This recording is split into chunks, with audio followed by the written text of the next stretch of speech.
ที่แสดงออกทั้งพฤติกรรมบัดนี้อาการที่แสดงออกทางพฤติกรรมก็คือมีงุดหงิดบ่เสียงดังเหงื่อออกหลายบ่ว่าดีฮ้อนจ้ะอันฮ้อนธรรมชาติกับฮ้อนยาบ้าสิฮ้อนคนละแบบเลยจ้ะคนละอย่างเนาะแม่นจ้ะคันฮ้อนยาบ้ามันสิใส่เรื่องฉันบ้างแม่หรอเรื่องบอกเลยจ้ะจะมีพฤติกรรมที่แบบว่าเหงื่อแตกงุดหงิดง่ายเป็นกับสิ่งที่งุดหงิดแล้วบุคลิกท่าทางกับสิ่งเปลี่ยนไปให้สังเกตเบิ่งว่านิ้วมือกระดิกบ่นิ้วมือนิ้วตีนกระดิกบ่มีการเกรงตัวบ่กัดกามบ่กัดกามบ่ตาบวมบ่เดี๋ยวนี้ก็อยู่หรอกมันการขาดตาความใช้กันตาบวมบ่ให้เป็นว่าทุกคนมาให้ฮอดต้นไม้ให้ฮอดเสาหัวแม่นให้เด้อจ้ะถ้าเป็นงัวก็สิห้าเด้อจ้ะพฤติกรรมจนมาถึงครอบครัวเจ้าของแม่จ้ะมาถึงครอบครัวเจ้าของมาถึงกับตัวเจ้าของเองนะจ้ะให้มากเลยเจ้าของเองให้ว่าเจ้าของให้กระจกยืนรอคนยกได้เจ้าของได้เจ้าของโอ้ยกันปานนั่นแต่ว่าเหยียบบอกนั่นเหมือนเนาะกันมองไงบอกมันท่างบอกมันรับต้นไม้ก็ได้เจ้าของให้กระจกเนี่ยฉันนั้นผมมาอยู่แม่ว่าเป็นยังไงนั่นผมก็คิดไม่กันแน่เป็นบ้าอันนั้นถึงขันตรงนั้นเราในสมัยนั้นถึงขันนั้นเป็นบ้าขนาดนั้นอาการบ้าแต่ว่าพุ่งจะมาจากความบ้าแค่ตอนเสียงนะเอาไปนะตำรวจถ้ามันจับมาจากความเปลี่ยนตัวเองแต่แท้มันยึดมาโดนเนี่ยไปมันจะมาจากความคิดตอนไหนตอนไปบางถ้าจะความแต่จะความคิดมาจะโดนเราแต่ผมมีความรู้สึกว่าจะความคิดจะความเอาไปเรื่อยๆเอาต้องการถึงวันมาก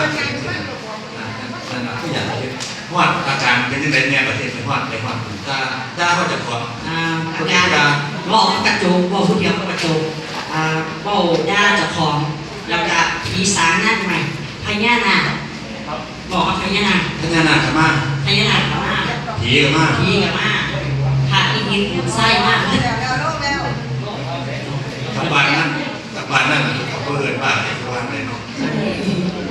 บ้าแล้วก็จะความบาปรู้นะจ๊ะว่าจะความบาปวันนี้พ่อแม่เดี๋ยวก็พ่อแม่เป็นพ่อแม่ในวันนั้นเงียบไปพ่อแม่จะเป็นห่วงอยากเป็นห่วงแนวเป็นผู้ยิ่งเราจะเนาะอยากเป็นห่วงร่างมือกับยาข้างๆนี่จ้ะพ่อแม่เคยเป็นจ้ะที่เป็นนี่เป็นเมื่อเราได้เห็นจะมาพ่อบอกทุกข้บางมือเซฟแล้ววัดพ่อแม่คือจะไปแล้วนะมูมาหักคำว่ามูมาหักกับยางข้างๆไปงานคอที่รถข้างๆมันรุ่นยางข้างๆเขาเกิดจะพิบาลแต่พิบาลเขาใช่พ่อแม่นั่งเอาจ้ะก็นั่งเอาจะให้บ้านเห็นคือจะโทรมาบอกว่าลูกเจ้าเป็นกรีเดอร์มาเอาคะแนนเขาปฏิบัติได้ว่าโตเป็นบ้าไทยบ้านกันเลยใช่ไหมโตเป็นบ้าแต่ถ้าโตคนจัดว่าโตเป็นบ้าแมนจ้ะไทยบ้านข้อให้เอากลับบ้านญาติพี่น้องพ่อแม่มาเอากลับบ้านถือว่าเป็นบ้าเลยเรื่องมาลากไปผมที่พ่อแม่เพื่อนลากไปจากบ้านไทยบ้านให้ดูคุ้มไตมันโมเมนต์บ้านแค่นี้มันอยู่หันขึ้นเป็นยางญี่ปุ่นยางมันโมเมนต์ยางธรรมดาเนี่ยยางให้หมาก็ให้ถึงเสาก็ให้เป้าผู้เดียวไปเขาก็เอิ้นให้พ่อแม่มาหักกับตัวมันเท่ากับบ้าก็ทำเนาะเป็นบ้าแล้วเอิ้นพ่อแม่มาเอาเป็นบอลแม่ค่ะสุดท้ายพ่อแม่กับพ่อพี่มองไปเอาไปรักษาโรงพยาบาลตอนแรกไปรักษาโรงพยาบาลเอาไปรักษาโรงพยาบาลก่อนจ้ะโรงพยาบาลพวกบำบัดยาเสพติดแต่ว่ากลับไปกันเสพเก่าจน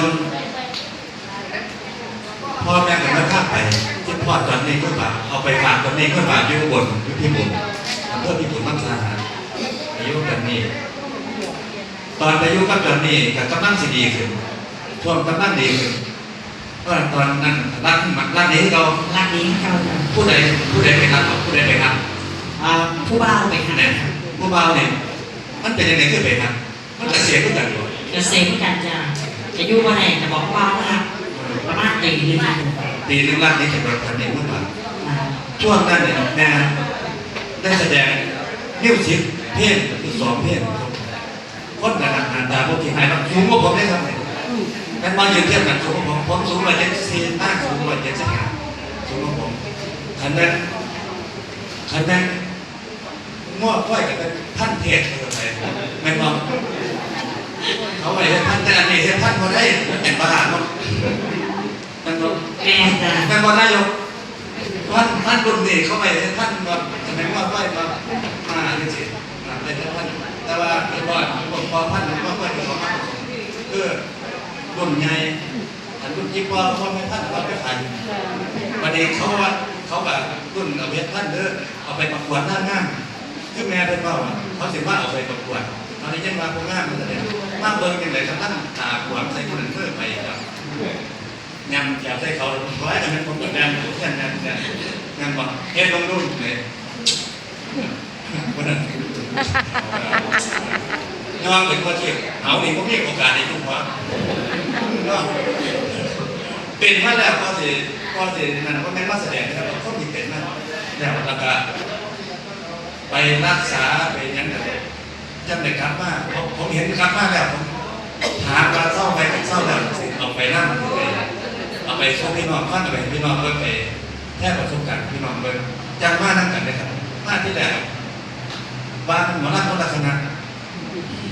แต่ตอนนี้เป็นหมอลำสิ่งคณะเดียวกันแล้วไปเมื่อวานท่านหลวงพ่อซ้อนี่แต่รุ่นนี่แม่เนี่ยสอนที่ยังไงกันเอฟซีว่าท่านเบิ่งเหมือนสมมวยนี่ได้ติดในยูทูบบอกในยูทูบถ้าอยากเห็นสมมวยตอนนึงเนี่ยเราก็ยังพูดง่ายแต่ตอนนั้นพองามกว่านี้เขาจะเอาไปแสดงเป็นนักเอกวิธี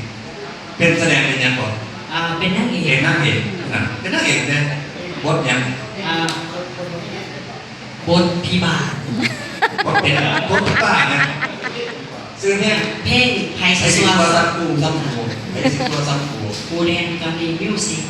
พร้อมกับในมิวสิกกับอีกเพลงหนึ่งห่างกูได้สูงมันเป็นสุดแต่อย่าอะไรได้บอกห่างก็ได้บอกให้ห่างไม่เขายุ่งแต่ละเพลงเนี่ยแต่ในชีวิตสมหวัยเลยไอ้สิ่งตัวซัมปูกันเลยเพลงเนี่ยเพลงที่สองห่างกูในสูงเลยมันห่างเราฟังเขาจดแต่งเพลงไหนมันก็ได้แสดงมิวสิกสมหวัยแต่ว่าบทไห้กับไห้คือพระอิศวรสัมปูนี่แสดงเป็นที่บ้าว่ามันนั่งเอกแบบแต่งตัวสวยๆงามๆว่าพระจิตว่าแมนตัวนี้แต่งตัวเป็นที่บ้าคือเป็นบ้าตัวนั้นมันบอกแม่แต่งตัวเป็นบ้าแต่ก็คือพอแกบ้าอยู่แล้วแต่ก็เหมือนแต่รักษาจนเด็กก็ตายในทางสุดท้ายเขามาแบบว่าสุดท้ายหลังสุดเขาบ้านในออกมาเมื่อกี้เหมือนในน้องพ่อบอกแม่ค่ะกับผมเงินอยู่อันนี้กับเสียย่าตามาจนเป็นบ้านผมเป็นเพื่อนฝากที่ว่าจำได้ผมเนี่ยผมสอบพ่อกันเลยจะช่วยกันมากตัดขนาดของเราเนี่ยขนาดไม่ยากกว่าโดยท่านพอออกกันยากจะช่วยมากครับแต่ได้เลยไปไล่มาว่าเกือบทุกเมื่อนะท่านบอกนะแต่ดูเมื่อนี้สุดท้ายเราต้องท่านผมพี่ผมจัดเองพอแต่ตัวเสด็จจัดเลยต้องมีความประมาทจากท่านนายกได้มากจากองค์กรปกป้องผมต้องเป็นมากไหนนั่นว่าท่านนายกของแห่งประมาณมากก็สั่งบริมีน้ำกินได้เลยเริ่มเสียเวลามาแล้วน้ำเกิดขึ้นเพราะมีกินอีกอะไรอย่างมากแต่ว่าไปแต่ละบ้านเนี่ยที่ผมมีไม่ถุนผมมีจังสีมาเลยนี่จะรุ่นที่แม่เนี่ยมาผิดงานหรือเปล่าวะไม่มองเลยบอกก็จบไว้แล้วผู้ก่อนมีภาพไปคุยประสบการณ์แค่ประสบการณ์เรื่องรถบรรทุกแก้ไขปัญหายาเสพติดมาอย่างไรที่จะรุ่นความหวังซักไม่กระทำมากรุ่นเด็กอยู่ว่าก่อนแต่มันมีบอกเลยนี่จ้ะรุ่นเท่าว่ามีกินต่อจ้ะมีตะขาเลยจ้ะเอาก้นเขามาบังนาเอาก้นเขามาบังนาได้กระตามามีแต่ยาบ้าเคยได้ยินข่าวอยู่เคยได้ยินข่าวถึงจับของข่าวพ่อแม่ของเราละคายยาครับเอากระต้ามาบังนาไหมยังก่อนกระป๋องหมากกระป๋องทู่เปิดออกมายาบ้าเนี่ยไม่เนี่ยบ้านเล่ากับแม่ครับอันนี้หมอหนึ่งท่านเดียว67 ปีแม่จะไปเห็นเด้อเพราะว่าที่ทุกติดคุกซ้ำเผาเด้อนั่นแหละครับ เรื่องยาเสพติดเนี่ยท่านพ่อเนี่ยประมาณเดือนนึงต้องผ่านนึงคือสารอะไรสารอะไรเป็นอย่างที่กาวป้ายยางรถกาวต่างๆทิศเนอร์บางคนกับน้ำมันเด็ดสิ้นไอ้กี่ผมสามารถมาอย่างเนี้ยผมไปเรียนเลยโรงเรียนไป